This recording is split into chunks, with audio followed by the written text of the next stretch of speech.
Education base for life পেজে জানাই সকলকে আন্তরিক অভিনন্দন ও শুভেচ্ছা। আজকে আমরা আপনাদের সাথে অংশগ্রহণ করব শিক্ষামূলক একটি বিষয় নিয়ে।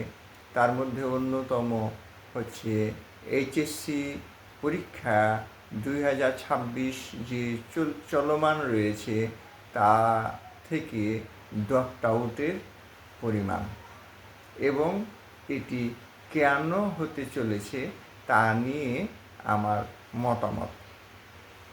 তো আমরা প্রথমে এটি তথ্য শুনি। এইচএসসি 2রা জুলাই এক্সাম শুরু হয়েছে 11টি শিক্ষা বোর্ডে। এতে দেখা যাচ্ছে যে গত বছর মানে 2025-এ 29% ছাত্রছাত্রীরা পরীক্ষা দেয়নি। এবার দেখা যাচ্ছে যে সেইটি 36% ছাত্রছাত্রীরা পরীক্ষায় অংশগ্রহণ করেনি। পরীক্ষা দেয়নি মানে পরীক্ষায় অংশগ্রহণ করেনি। তো গত বছর ছিল 29%, এবার হয়েছে 36%। যে ছাত্রছাত্রীগুলো পরীক্ষায় অংশগ্রহণ করেনি 36% মানে বিশাল একটা অংশ, যা ধরা যেতে পারে যে 3 ভাগের 1 ভাগ পরীক্ষা দেয়নি, অংশগ্রহণই করেনি। এই যে অংশগ্রহণ করেনি কেন, সেইটি আমাদের ভাববার জায়গা। যে ছাত্রছাত্রীরা শিক্ষা যে মান উন্নয়ন হচ্ছে আমাদের, বা আমরা মান উন্নয়ন করতে পারছি না, বা ছাত্রছাত্রীরাকে উপযুক্ত শিক্ষা দিতে পারি না। এই উপযুক্ত শিক্ষা বলতে আমি বুঝি যে বর্তমান সমাজে যে শিক্ষা দিলে ছেলেরা কর্ম করতে পারে বা কর্ম উপযোগী হতে পারে। শিক্ষার মূল উদ্দেশ্য হচ্ছে মানব সম্পদ গঠন করা। তা আমরা সত্যিকার অর্থে মানব সম্পদ কি গঠন করতে পারছি? আমার মনে হয় যে আমরা হয়তো মানব সম্পদ গঠন করতে পারছি না। যদি আমরা মানব সম্পদ গঠন করতে পারতাম তাহলে এই 36% ছাত্রছাত্রীরা পরীক্ষা দিতেই আসতো না, এটা হতো না। এই বেকার ছেলেগুলো যারা থাকবে সমাজে, তারা যে কি কাজ করে খাবে তা আমরা জানি না। এই দেশে যে বিভিন্ন রকম অপকর্ম চলছে তার মধ্যে শিক্ষিত এবং অশিক্ষিত উভয় লোকই সংশ্লিষ্ট রয়েছে বলে আমরা তথ্য তথ্যাদি দেখতে পাচ্ছি। আমরা দেশে বর্তমানে কারিগরি শিক্ষা ব্যবস্থার একটা প্রচলনটা শুরু করেছি। প্রত্যেক উপজেলায় কারিগরি শিক্ষা প্রতিষ্ঠান করব, জেলায় করব, নানান যে প্রচারণা চলছে। এটি একটি মহতী উদ্যোগ যে কারিগরি শিক্ষা প্রতিষ্ঠান হলে এই ছেলেগুলো স্বকর্মশীল হয়ে উঠতে পারে। এরা অন্যের কলকারখানায় কাজও করতে পারে এবং নিজেও কাজ করতে পারে। কিন্তু এবারের চিত্র আরও ভয়াবহ। কারিগরি শিক্ষা বোর্ডের পরিস্থিতি উদ্বেগজনক। 54% ছেলে ফর্ম ফিল করেনি। তো কারিগরি শিক্ষা যে আমরা শিক্ষা ব্যবস্থা থেকে এত নাম ডাক প্রসার চালাচ্ছি, সেটা কি একটি ভয়াবহ সিদ্ধান্ত নয় কি? যেখানে 54% ছেলেরা ফর্ম ফিল করেনি। এই যে ছেলেগুলো ফর্ম ফিল করলো না কেন, হয় আমরা এই উপযুক্ত ছাত্রছাত্রীগুলোকে তৈরি করতে পারছি না, যা বর্তমান সমাজে যেসব কারিগরি জনগণের চাহিদা রয়েছে সেই চাহিদা আমরা পূরণ করতে পারছি না। এই পূরণ করতে না পারার ফলে এই ছাত্রছাত্রীগুলো আদৌ এই শিক্ষা ব্যবস্থার প্রতি আন্তরিক নয়। এই আন্তরিকতা নয় বলেই তারা 54% ফর্ম ফিল করলো না।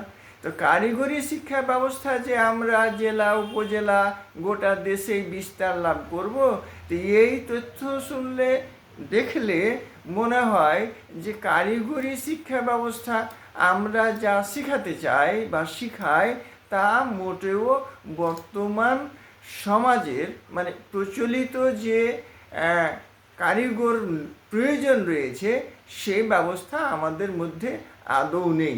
তারা যদি থাকতো তাহলে এই 54% ছাত্রছাত্রী অ্যাবসেন্ট হতো না বলে আমি মনে করি। উচ্চ মাধ্যমিক শিক্ষা ব্যবস্থায় যে ড্রপ আউট চলছে, এই ড্রপ আউটের মধ্যে হচ্ছে যে উদ্বেগজনক অবস্থা। সংখ্যায় শিক্ষা বিশেষজ্ঞরা, মজার বিষয়, সংখ্যায় শিক্ষা বিশেষজ্ঞরা, তো এই শিক্ষা বিশেষজ্ঞরা যে সংখ্যায় রয়েছে এটি একটি সুখবর অথবা দুঃসংবাদ। দুঃসংবাদ এই কারণে যে শিক্ষা বিশেষজ্ঞরা আপনারা শিক্ষা গবেষণা করে যে উপদেশ দেন, সেই উপদেশের যদি শিক্ষা পরিচালনা হয় এবং সেই উপদেশ যদি কার্যক্রম ক্ষমতা অর্জন না করে এবং এটি যদি অনুপযোগী সমাজের কাছে হয়ে থাকে, দেশ জাতির কাছে হয়ে থাকে, তাহলে আপনারা শিক্ষা ব্যবস্থায় যে বিশেষজ্ঞরা উপদেশ দেন এরা বেশিরভাগই হচ্ছে drop out student, drop out বিশেষজ্ঞ। যেমন 54% ছাত্রছাত্রীরা কারিগরি শিক্ষা বোর্ডে অংশগ্রহণ করেনি, তারা ড্রপ আউট হয়েছে। 36% শিক্ষার্থী এইচএসসিতে অংশগ্রহণ করেনি, যেমন ড্রপ আউট হয়েছে।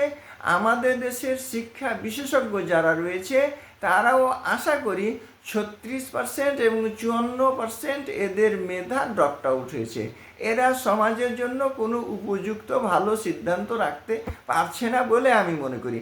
আশা করি শিক্ষা বিশেষজ্ঞরা এটি ভালো করে দেখাশোনা করবেন এবং আপনাদের কথাতেই, যেহেতু এই বিশেষজ্ঞদের কথাতেই শিক্ষা ব্যবস্থা পরিচালনা হয়, সেহেতু আপনাদের গবেষণাগুলো এমন হওয়া উচিত এবং পরামর্শ হওয়া উচিত যা জনকল্যাণমূলক হয়।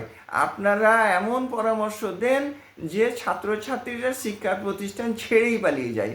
তো এই বিশেষজ্ঞ দিয়ে কি আমাদের ফলাফল অর্জন হচ্ছে তা আমরা অভিভাবক হিসাবে ভাবছি। আমাদের কাছে বড় উদ্বেগ যে আমাদের সন্তান সন্ততিকে শিক্ষা প্রতিষ্ঠানে পড়িয়ে যদি 54% ফর্ম ফিল আপ না করে, যদি 36% অ্যাবসেন্ট হয়, তাহলে আমরা এই বোঝা নিয়ে আমাদের তো বেঁচে থাকা বড় দুর্বিষহ জীবন হয়ে উঠছে। এই বোঝা আমাদের গার্জেনের শুধু নয়, এই বোঝা দেশ ও জাতির জন্য। এই জাতি যেন সুষ্ঠু সুন্দর পরিবেশে বাঁচতে পারে, আমরা এমনই প্রত্যাশা করি। এমন শিক্ষা ব্যবস্থা চালু হোক যে শিক্ষা ব্যবস্থার মধ্য দিয়ে আমাদের ছেলেমেয়েরা, সন্তান সন্ততিরা যেন ভবিষ্যৎ উজ্জ্বল করতে পারে, দেশ ও জাতির জন্য কল্যাণকর ভূমিকা, কার্যকর ভূমিকা রাখতে পারে। এমনই আমাদের শিক্ষা ব্যবস্থা থাকবে যা দিয়ে আমরা সবাই স্বস্তির নিঃশ্বাস ফেলতে পারি। Education blessed for life page থেকে জানাই সকলকে আন্তরিক অভিনন্দন ও শুভেচ্ছা। চলুন আমরা প্রকৃত শিক্ষার আলোচনায়।